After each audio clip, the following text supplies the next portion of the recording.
सिंह बरैया यहाँ कम से कम 2 लाख से ज्यादा मतों से विजयी होंगे। आप ब्राह्मण वर्ग से आते हैं, ब्राह्मण वर्ग में कितना प्रतिशत वोट मिलेगा फूल सिंह बरैया को? देखिए, ब्राह्मण वर्ग या क्षत्रिय वर्ग, कोई वर्ग ऐसा अछूता नहीं है। ब्राह्मण और क्षत्रियों ने तो फूल सिंह बरैया का टिकट मांगा ही है। मोदी जी कह रहे हैं 400 पार, क्या इंडिया गठबंधन क्या कहता है? इनका सपना ही रह जाएगा। करते हैं कितनी सीटें आएगी भारतीय जनता पार्टी की? भारतीय जनता पार्टी की सीटें 200 सवा 200 के करीब आएंगी पूरे देश में। कितनी सीटें जीत रहे हैं आप? मध्य प्रदेश में लगभग 10 और 12 के बीच में सीटें हम जीत रहे हैं। इनकी इन जगहों पे कहीं सीटें आई नहीं है। गठबंधन के नेता हैं, उनको कुछ झूठे आरोप लगा के कुछ करके जेल में ठूसना तो कहीं ना कहीं ये सिद्ध करता है कि आप बहुत बेचैन हैं, रात में नींद नहीं आती कि हमारी सत्ता चली जाएगी तो हम क्या करेंगे। मोदी की तुलना में राहुल गांधी प्रधानमंत्री बनने लायक है? मोदी की तुलना में राहुल गांधी तो बहुत क्वालिफाइड आदमी है। मोदी तो गैर पढ़े लिखे आदमी है।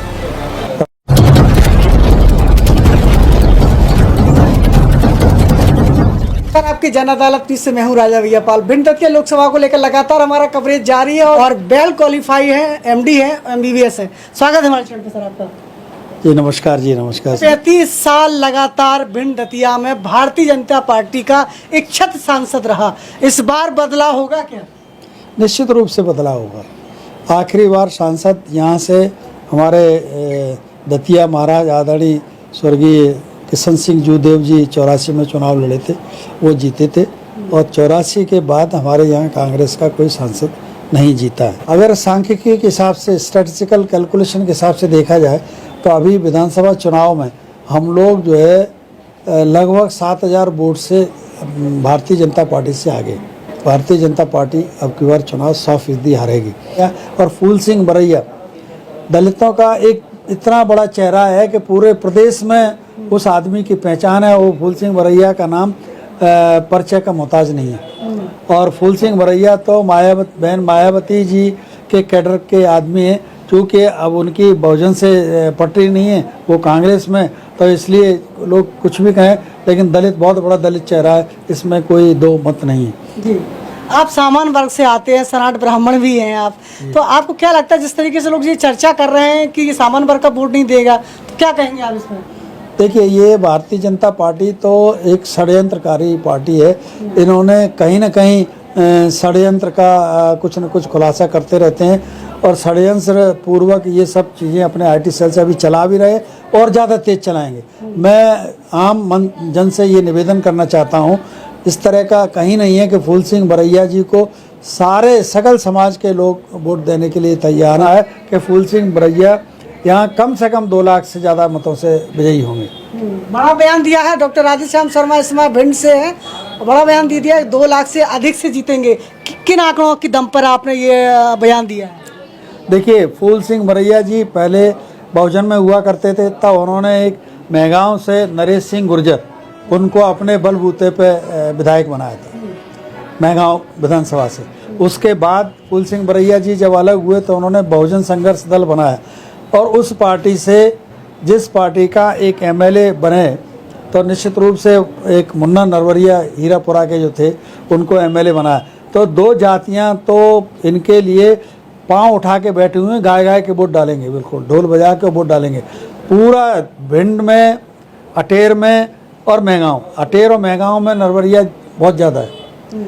तो निश्चित रूप से सारा नरवरिया समाज फूल सिंह बरैया जी को टिकट नहीं मिला था, तब भी लोग कह रहे थे कि आप लोग प्रयास करो फूल सिंह जी को टिकट मिले, फूल सिंह जी को टिकट मिले। टिकट मिल गया तो वो लोग कहने आए, बोले साहब आपके पास 100% चुनाव जीतेंगे। आप ब्राह्मण वर्ग से आते हैं, ब्राह्मण वर्ग में कितना प्रतिशत वोट मिलेगा फूल सिंह बरैया को?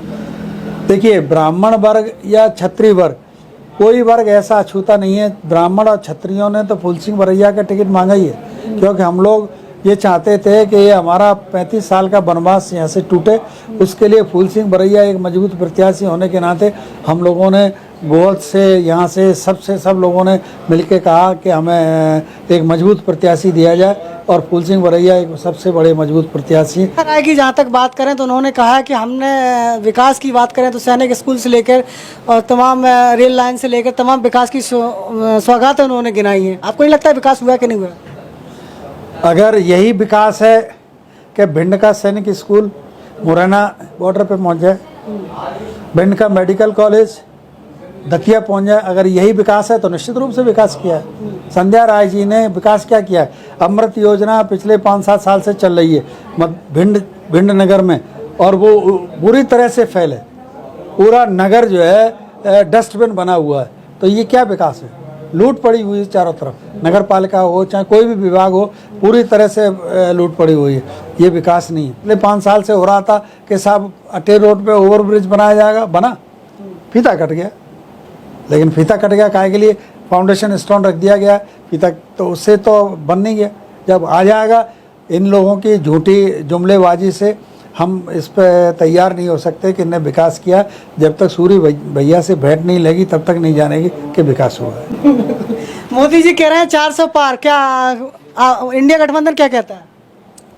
देखिए, मोदी जी अपने आप में कुछ भी कह सकते हैं, देश के प्रधानमंत्री हैं, और उनको ये कहने में कहीं कोई शर्म भी नहीं आती कि 400 पार। अरे मोदी जी अगर ये भी कह देते, कौन सा थोड़ा था, 543 पार, 400 पार कहाँ से आ जाएंगे? उत्तर प्रदेश में इनको सीटें नहीं मिल रही, कम मिल रही हैं। मध्य प्रदेश में सीटें कम मिल रही हैं, बिहार में सीटें कम मिल रही हैं, राजस्थान में कम मिल रही हैं, हरियाणा में कम मिल रही हैं, पंजाब में कम, दिल्ली में सुपड़ा साफ हो जाएगा अब की बार। ये लोकतंत्र की हत्या करते चले जा रहे हैं। देश में पहली बार हुआ है कि पद पर रहते हुए मुख्यमंत्री को गिरफ्तारी की और जेल भेज दिया, जबकि उस आदमी के खिलाफ कोई सबूत नहीं है। कोई भी सबूत नहीं है कि जो बता रहा है कि 100 करोड़ घोटाले का, शराब घोटाले में 100 करोड़ रुपए लिए, न तो नकदी जब्त हुई, कोई विटनेस नहीं है, कुछ भी नहीं है। लेकिन चूंकि उन्हें तो ये करना है तो निश्चित रूप से कुछ भी कर सकते हैं। अराजकता का वातावरण बना हुआ है। इनके पास जो आ जाए वो मोदी वॉशिंग पाउडर में साफ हो जाता है। महाराष्ट्र के अजीत पवार पहले कहा था कि 7,000 करोड़ का घोटाला है और ये जेल जाएंगे, और दूसरे दिन महाराष्ट्र के अजीत पवार जो है उनके साथ आ गए, उसको मुख्यमंत्री बना गए। हेमंत विश्व शर्मा आसाम का मुख्यमंत्री, जो सबसे वरिष्ठतम मुख्यमंत्री है, वो आज ईमानदार, क्योंकि बीजेपी में आ गया। तो इनके पास तो कोई वो नहीं है। इनको तो कैसे भी इनका उद्देश्य ये है, कैसे भी एन प्रकेन हम सत्ता में बने रहे। देश कहाँ जा रहा है, कहाँ नहीं जा रहा है, इससे कोई मतलब नहीं। राजनीतिक इतिहास में देश में कभी भी अंतर्राष्ट्रीय लेवल पर दखलंदाजी नहीं हुई। अभी जर्मनी ने किया कि केजरीवाल के साथ अन्याय नहीं होना चाहिए, अमेरिका ने किया, यूएन ने भी किया कि केजरीवाल को भी जो भी लोकतंत्र में अधिकार होते हैं उससे वंचित नहीं किया जाए। तो ये क्या है? इससे हमारे देश की छवि खराब नहीं होगी, इससे हमारे देश की छवि, लोकतंत्र हमारा खतरे में होता चला जा रहा है। तो ये क्या करना चाहते हैं? डिक्टेटरशिप करना चाहते हैं।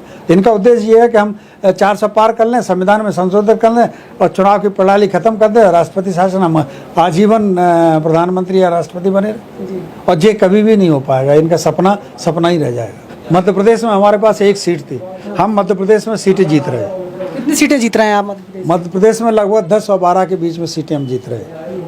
और ऐसे ही उत्तर प्रदेश में हमारी 1-2 सीट थी।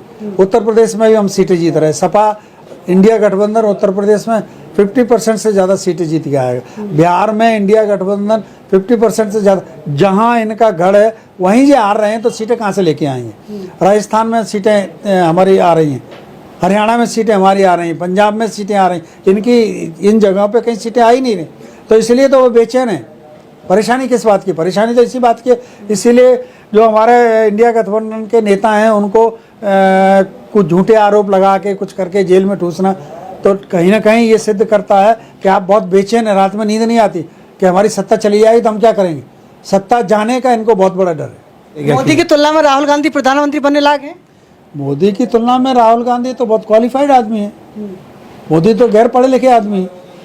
राहुल गांधी बहुत पढ़े लिखे, योग्य, अनुभवी। उस व्यक्ति ने पूरे देश में ये बता दिया कि राहुल गांधी क्या चीज़ है। पहले भारत जोड़ो यात्रा की, फिर भारत जोड़ो न्याय यात्रा की, तो उसकी वजह से इनकी पिडरी कब रही, ये बौखला गए। निश्चित रूप से राहुल गांधी बहुत योग्यतम युवा पढ़े लिखे व्यक्ति हैं, अनुभवी है। अब उन्होंने इतना अनुभव प्राप्त कर लिया है कि प्रधानमंत्री कुर्सी लायक हैं। अगर राहुल गांधी चाहते तो जब मनमोहन सिंह जी हमारे प्रधानमंत्री हुआ करते थे तो उसी समय दूसरे टर्म में प्रधानमंत्री बन जाते, लेकिन नहीं, उन्हें ठुकरा दिया, उन्हें नहीं बने। बिल्कुल। तो तमाम बयान आए और तमाम वो स्टेटमेंट भी आ चुके हैं। डॉक्टर राधेश्याम शर्मा शहर जिला कांग्रेस कमेटी के भिंड के अध्यक्ष हैं और तमाम उन्होंने कह दिया है कि 10 सीटें मध्य प्रदेश में 29 में से 10 सीटें आएंगी और फुल सिंह बरैया लगभग 2 लाख के पार जीतेंगे। अब जनता तय करेगी और आप तय करेंगे। अब ऐसे में देखना है कि फैसला किसके हाथ होता है। जुड़े रहिए आपकी जनता न्यूज़ के साथ। नमस्कार, धन्यवाद सर हमारे साथ बात करने के लिए। Thank you.